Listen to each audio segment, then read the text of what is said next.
వందనాలండి. ఈరోజు ఆగస్టు 18 సమూయేలు మొదటి గ్రంథము జ్ఞాపకం చేసుకుందాం. సమూయేలు ఇజ్రాయెల్ జనాంగానికి చివరి న్యాయాధిపతిగాను మొదటి గొప్ప ప్రవక్తగాను ఉన్నాడు. మొదటి సమూయేలు 8:6లో మాకు న్యాయం తీర్చుటకే రాజును నియమించుము అని ప్రజలు సమూయేలును కోరడము మనం చూస్తున్నాం ఈ వాక్యంలో. ఇజ్రాయేల్ దేశంలో ఒక రాజును స్థిరపరచుట అనేది ఈ గ్రంథంలోని ముఖ్య అంశం. ఈ వచనంలో వారి కొరకు రాజును నియమించమని ప్రజలు వారి న్యాయాధిపతి, ప్రవక్త, యాజకుడైన సమూయేలును అడుగుతున్నారు. ఈ గ్రంథంలో 140 సంవత్సరాల ఇజ్రాయెల్ చరిత్ర గ్రంథస్థం చేయబడింది. క్రీస్తుపూర్వం 1150లో సమూయేలు జననంతో ప్రారంభమై క్రీస్తుపూర్వం 1010లో సౌలు రాజు మరణంతో ముగిస్తుంది. ప్రాముఖ్యంగా ఇందులో 3 అంశాలు కనపడతాయి. ఏజీ యాజకత్వము విఫలమగుట. ఎందుకంటే ఏలి యాజకత్వము ఎందుకు విఫలమైందంటే అతని కుమారులు చాలా చెడ్డవాళ్ళు, దుర్మార్గులు. అందుకని అతని యాజకత్వం విఫలమయ్యి తర్వాత సమూయేలు యాజకుడవుతాడు. తర్వాత రెండవది మొదటి రాజు అయిన సౌలు విఫలం. సౌలుని వీళ్ళు ప్రజలు ఎన్నుకున్నారు, దేవుడు అనాయింట్ చేయమని చెప్పి సమూయేలుకు చెప్పాడు.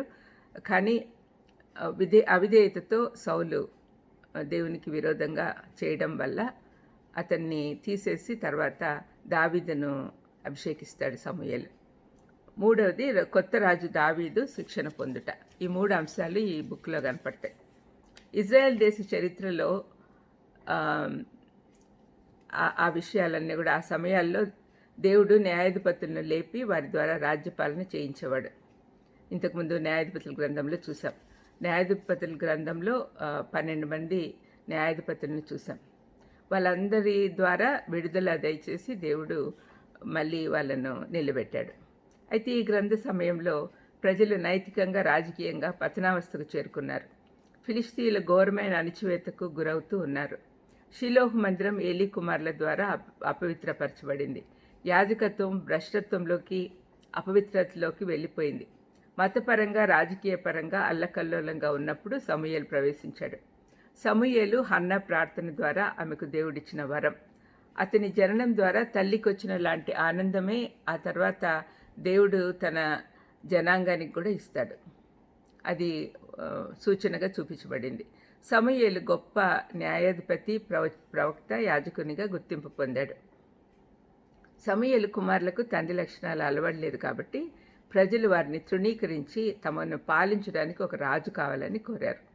దేవుని అంగీకారంతో సౌలు మొదటి రాజుగా అభిషేకించబడ్డాడు. సౌలు మొదట్లో మంచిగా ఉన్నా కూడా తర్వాత అహంకారంతో అవిధేయుడైనందువల్ల సౌలును పక్కన పెట్టేసి దావీదును అభిషేకించమని సమూయేలుకు చెప్పాడు దేవుడు. ఇది తెలుసుకున్న సౌలు దావీదుపై ద్వేషం పెంచుకొని చంపుట కొరకు వెంటాడుతూ ఉంటాడు. సౌలు కుమారుడు యోనాతాను దావీదు స్నేహితుడైనందున దావీదును కాపాడాడు. గ్రంథ చివరికి వచ్చేసరికి సౌలు, యోనాతాను ఇద్దరు చంపబడి దావీదు రాజు అవుతాడు.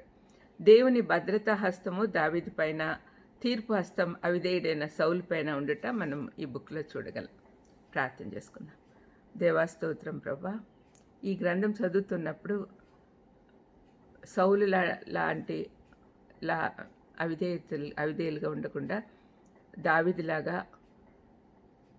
విధేయులుగా ఉండడము, తగ్గింపు స్వభావంతో ఉండడము, సమూయేలులాగా ప్రార్థనాపరులుగా ఉండడం మాకు నేర్పించమని యేసుక్రీస్తు నామమున వేడుకొంచున్నాను తండ్రి. ఆమేన్. God bless you.